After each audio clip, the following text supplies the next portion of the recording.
Hello and welcome to this episode of the GrowVC Everyone Funding Startups podcast. Recently we've been doing lots of episodes with different event organizers, actors in the startup field, and entrepreneurs with their stories. Today it's time to focus on our own story, at least for the duration of one episode. Let's start off by looking at the member highlight from the venture community, and that's a startup called Holiday Nova.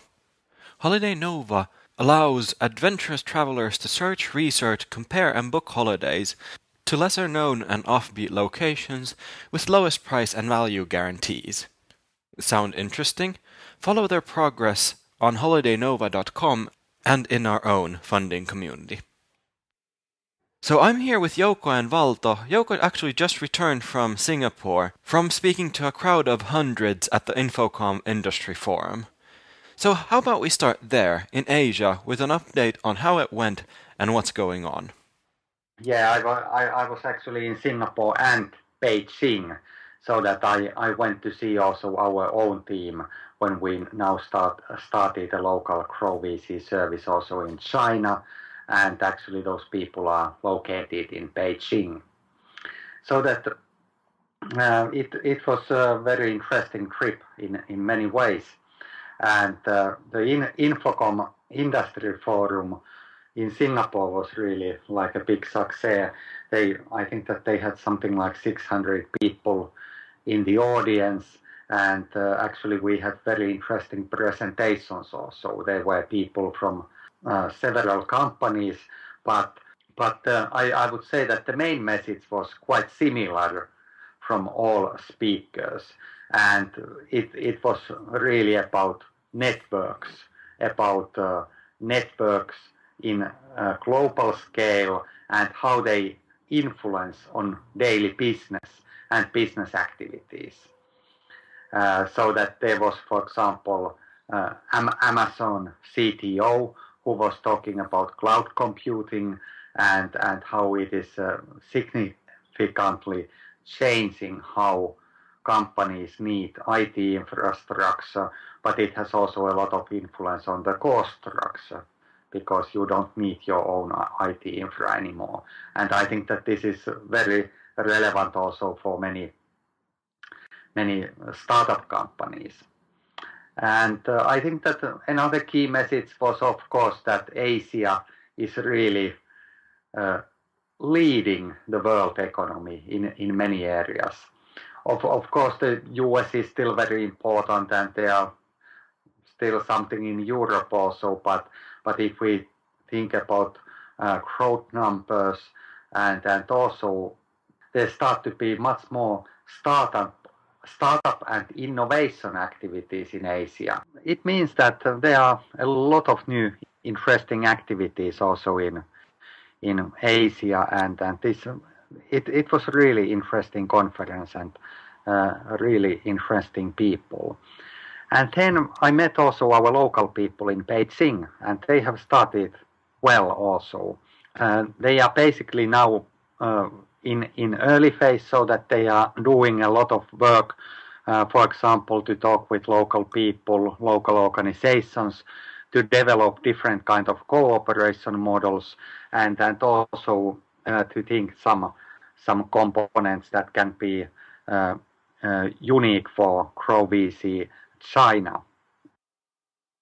As I think that everybody in the world knows nowadays that China is really one of the most important economies, or even the most important. And it's really easy to see there also that there are a lot of new things always when you go to Beijing, for example, or China generally, that development speed is so high compared to many other places that it is really amazing. And also in China, you can see a lot of startup companies, you can see a lot of entrepreneurs, so that I believe that it will be really one of the key markets also for GrowVC, and that's why we also want to put a lot of effort that we can really help also Chinese startup companies and also to create a new model for the funding also there locally. So that as a whole, as normally, a lot of things happen in Asia, and it was really interesting to see all people and meet them. And where was it you were going next? Wasn't the US next on your roadmap? Yeah, that's right. I plan to go in a couple of weeks to Silicon Valley, and I also participate in Incubate 2.0 event that is in Silicon Valley on 17th and 18th of November.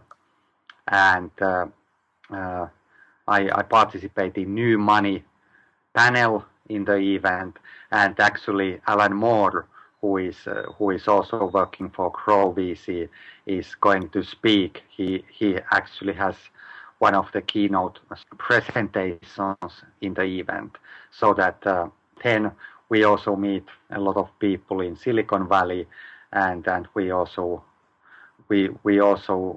develop that part of our market.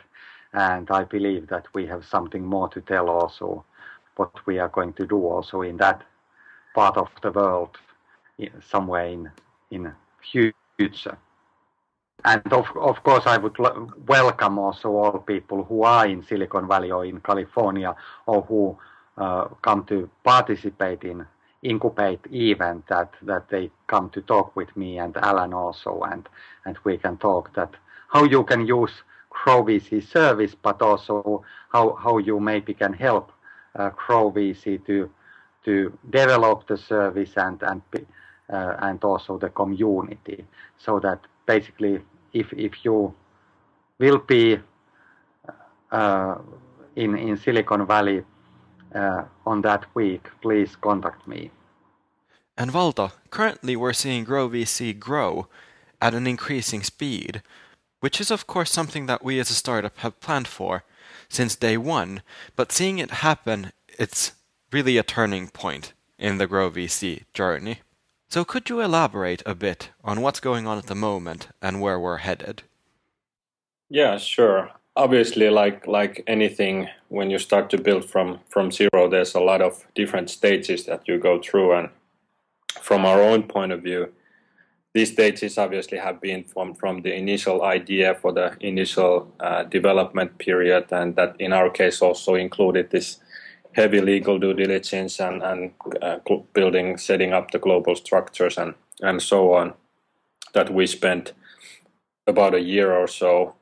coming down to our launch, also that year included obviously the developing the software platform and getting the concept to the functional product as well.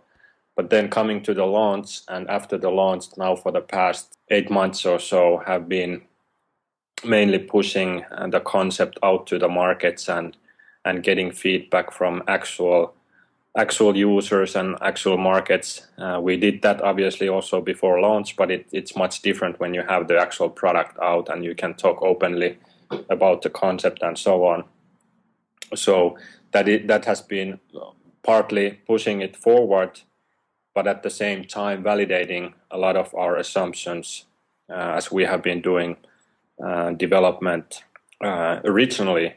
So now pretty much this 8 months has been giving us a lot of feedback on how our platform and service and concept have been received by the markets and different players around the world. Like Jouko have been, I don't know in how many countries, some countries and some places more than once during this 8 months.